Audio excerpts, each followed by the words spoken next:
Baik, selamat pagi, salam sejahtera bagi kita semua. Pertama-tama saya ucapkan terima kasih kepada Pak Adi Mursalin selaku dosen analisis lingkungan bisnis.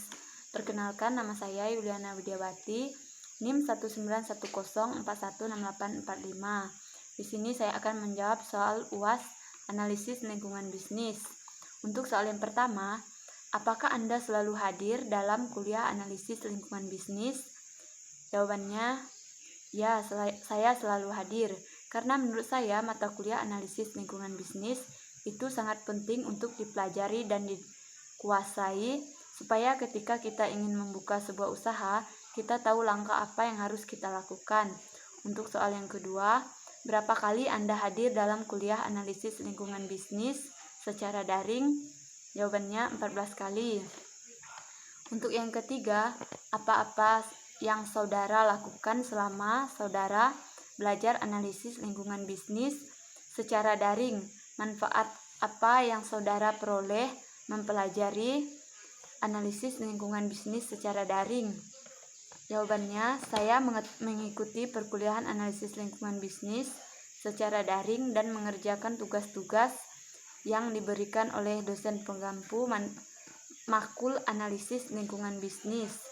Untuk yang keempat, apa tugas terstruktur yang diberikan oleh dosen saudara selama kuliah daring? Jelaskan tugas terstruktur Anda. Jawabannya, yang pertama, tugas saya adalah mengikuti perkuliahan analisis lingkungan bisnis melalui GC dan Zoom, dan mengerjakan tugas meringkas materi tentang latar belakang mata kuliah analisis lingkungan bisnis. Untuk tugas yang kedua, meringkas bab 1 dari buku analisis lingkungan bisnis. Tugas ketiga, membuat video rekod jawaban soal diskusi di akhir bab 1 buku analisis lingkungan bisnis. Tugas yang keempat, menonton video yang ada di bab 1 buku analisis lingkungan bisnis, kemudian membuat video rekod isi dari video-video yang saya tonton. Untuk tugas yang kelima, membuat video presentasi bab 2. Untuk tugas yang keenam, membuat video rekod tentang non-market strategi. Untuk tugas yang ketujuh, menjawab soal-soal UAS di akhir bab 2 dari buku analisis lingkungan bisnis dengan menggunakan video rekod. Untuk tugas ke-8, membuat ringkasan bab 4 dari buku analisis lingkungan bisnis dengan video rekod. Untuk tugas ke-9, membuat presentasi bab 5 kemudian di video rekod. Untuk tugas yang ke-10, membuat video presentasi bab 7 dari buku analisis lingkungan bisnis.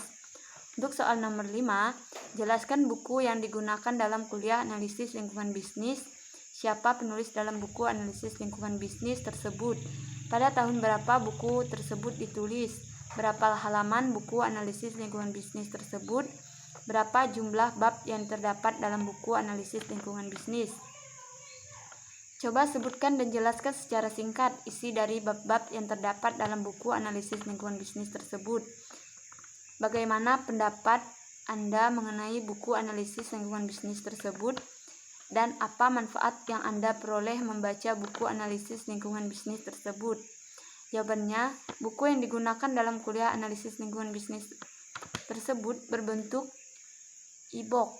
Penulis buku analisis lingkungan bisnis tersebut adalah Pak Adi Mursalin, SEMM. Jumlah bab dari buku analisis lingkungan bisnis ada 14 bab. Untuk bab yang pertama, tentang analisis lingkungan bisnis. Untuk bab yang kedua, tentang lingkungan pasar dan bukan pasar. Untuk bab yang ketiga, media, berita, dan isu bukan pasar. Untuk bab keempat, politik privat dan tekanan sosial. Untuk bab kelima, manajemen krisis. Untuk bab keenam, mengetahui lingkungan bisnis, penggunaan strategi berbasis non-pasar di perusahaan. Untuk bab ketujuh, strategi non-pasar untuk arena non-pemerintah. Untuk bab ke-8, menerapkan strategi non-pasar di arena pemerintah. Untuk bab 9, antitrust, ekonomi, hukum, dan politik. Untuk bab 10, regulasi, hukum, ekonomi, dan politik. Untuk bab 11, pasar keuangan dan peraturannya. Untuk bab 12, pengelolaan lingkungan dan keberlanjutannya. Untuk bab 13, analisis PESTEL. Untuk bab 14, dampak pandemi COVID-19 terhadap bisnis. Untuk soal bagian B, yang pertama, jelaskan pengertian manajemen krisis, sifat dan penyebab terjadinya krisis. Jawabannya, krisis terjadi bahkan pada perusahaan yang mengambil tindakan untuk menghindarinya. Tindakan dalam krisis adalah situasi di mana kerugian terhadap orang atau properti telah terjadi atau akan segera terjadi. Untuk soal yang nomor 2, sebutkan dan jelaskan komponen dari program manajemen krisis. Jawabannya, manajemen krisis memiliki 5 komponen, yaitu penghindaran, kesiapan, analisis akar penyebab, respon, dan resolusi. Untuk penjelasan penghindaran, komponen terpenting dari program manajemen krisis adalah penghindaran, dan komponen penting berikutnya adalah kesiapsiagaan, pendekatan. Untuk yang kedua, kesiapan. Bagian penting dari kesiapan adalah pengorganisasian perusahaan yang rentan terhadap krisis yang membutuhkan tim manajemen krisis yang dapat dimobilisasi dengan cepat dan secara substantif dapat mengatasi akar penyebab krisis. Untuk yang selanjutnya, akar penyebab. Langkah pertama dalam mengembangkan tanggapan yang efektif adalah menganalisis krisis. Ini jelas bagi banyak perusahaan. Untuk yang selanjutnya, respon atau tanggapan. Respon mencakup tindakan untuk menyelesaikan krisis, menangani akar penyebabnya, dan berkomunikasi dengan pemangku kepentingan publik dan pemerintah. Untuk yang selanjutnya, resolusi. Krisis Tainol diselesaikan ketika tidak ada lagi kematian terjadi dan otoritas penegak hukum menyimpulkan bahwa perusahaan itu adalah pekerjaan seseorang yang telah membuka bungkusan, mengeluarkan dan membuka botol, menyuntikkan cyanida, memasukkan kembali botol tersebut ke dalam bungkusan dan menyegelkannya kembali. Untuk soal yang nomor 3, bab 7 dalam buku analisis lingkungan bisnis adalah berkenaan dengan mengetahui lingkungan bisnis. Penggunaan strategi berbasis non-pasar di perusahaan. Sebutkan contoh perusahaan yang menggunakan strategi berbasis non-pasar dalam melakukan bisnisnya.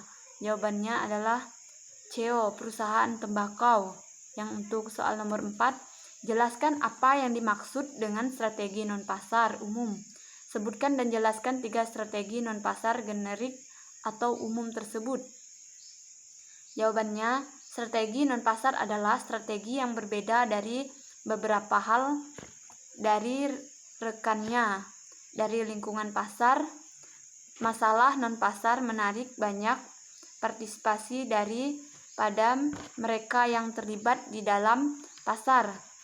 Komponen penting dari strategi non-pasar diterapkan dari pandangan publik yang membutuhkan kepekaan terhadap keprihatinan dari kelompok peserta yang lebih luas, logika aksi non-pasar. 3 strategi non-pasar generik adalah representasi, pembangunan, mayoritas, dan penyediaan informasi. Strategi-strategi ini tidak eksekutif satu sama lain, tetapi dapat digunakan bersama jika ada sinergi. Strategi representasi didasarkan pada konsekuensi alternatif bagi konsekuensi pemegang jabatan pemerintah. Untuk soal nomor 5, pilih 1 bab dari 15 bab yang ada di buku analisis lingkungan bisnis dan jelaskan isi bab yang Anda pilih dan berikan contoh dalam penjelasan Anda. Jawabannya, bab 7 strategi non-pasar. Tindakan non-pasar oleh perusahaan serta kepentingan lain harus memenuhi standar tanggung jawab. Perusahaan memiliki hak konstitusional untuk berbicara tentang masalah dan mengajukan petisi kepada pemerintah, dan tindakan tersebut harus terang dan transparan. Kekuatan non-pasar perusahaan sering dikendalikan oleh perbedaan kepentingan mereka. Selain itu, kekuatan bisnis seringkali dibatasi oleh tindakan kelompok seperti buruh terorganisir, LSM, dan aktivis sosial. Perusahaan harus menghindari godaan untuk memanipulasi proses publik dan harus menahan diri di arena abu-abu. Antara manipulasi dan pelaksanaan hak yang dapat diterima, strategi memiliki komponen. Yang pertama, analisis non-pasar. Yang kedua, spesifikasi tujuan utama dan tujuan kontingen. Untuk yang ketiga, pemilihan arena kelembagaan. Untuk yang keempat, formulasi strategi. Untuk yang kelima, pengembangan dan pemanfaatan aset non-pasar termasuk rantai sewa. Untuk yang keenam, implementasi. Strategi non-pasar utama yang digunakan oleh perusahaan adalah representasi, pembangunan mayoritas, dan penyediaan informasi. Representasi didasarkan pada hubungan antara rantai sewa perusahaan dan konstituen pemegang kantor. Strategi pembangunan mayoritas melibatkan pembangunan mayoritas untuk mendukung atau menentang alternatif legislatif. Strategi ini berfokus pada pembuat undang-undang dan pembuat agenda yang sangat penting. Strategi informasional melibatkan penyediaan strategi informasi, teknis dan politik seperti dalam advokasi, dan sering digunakan dalam hubungannya dengan strategi representasi dan pembangunan mayoritas. Pilihan di antara strategi tergantung pada lembaga terkait dan kepentingan lain terlibat. Lembaga dapat diatur dalam kaitannya dengan respon politik mereka. Strategi representasi digunakan untuk institusi yang responsif secara politik seperti Kongres dan Kepresidenan.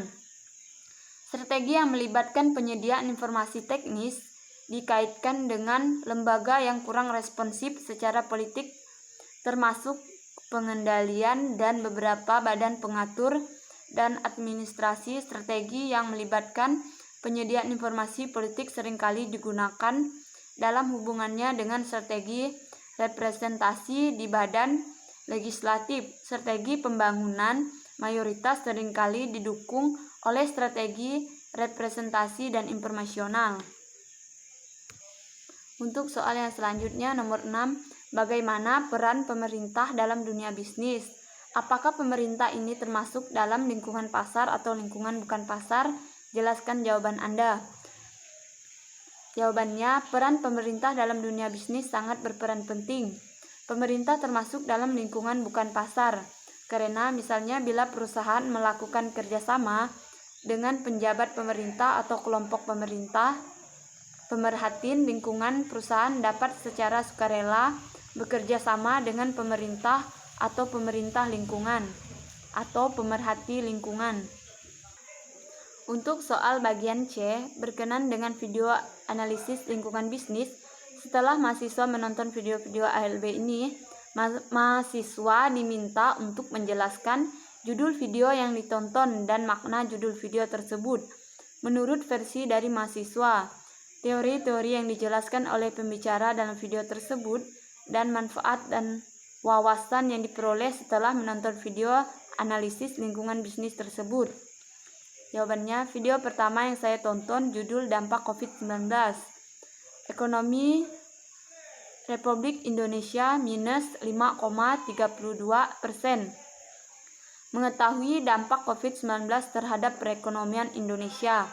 Badan Pusat Statistik mencatat pertumbuhan ekonomi Indonesia pada triwulan kedua 2020 mengalami kontraksi atau minus 5,32% dibanding tahun sebelumnya. BPS menilai perlunya mendorong komponen konsumsi rumah tangga dan investasi untuk perbaikan pertumbuhan di triwulan ketiga. Bila dibandingkan triwulan pertama tahun ini, pertumbuhan ekonomi mengalami minus 4,19%. Untuk itu, perlunya mencari cara agar dua komponen itu kembali mengingat triwulan ketiga. Manfaatnya kita dapat mengetahui pertumbuhan ekonomi di masa pandemi COVID-19. Untuk video kedua yang saya tonton, judul lingkungan yang mempengaruhi bisnis part 2. Kita dapat mengetahui efek lingkungan pasar dan efek lingkungan bukan pasar. Teori 1. Kestabilan ekonomi meliputi beberapa aspek: tingkat pertumbuhan ekonomi, masalah pengangguran, pengendalian laju inflasi, dampak negatif tingkat inflasi yang tinggi, kestabilan politik, terbentuknya sistem ekonomi yang dapat memberi ruang bagi masyarakat untuk menjalankan kegiatan usahanya dalam persaingan yang sehat. Manfaat yang saya dapat dari menonton video ini, saya dapat mengetahui aspek-aspek yang mempengaruhi bisnis dan efek lingkungan bukan pasar.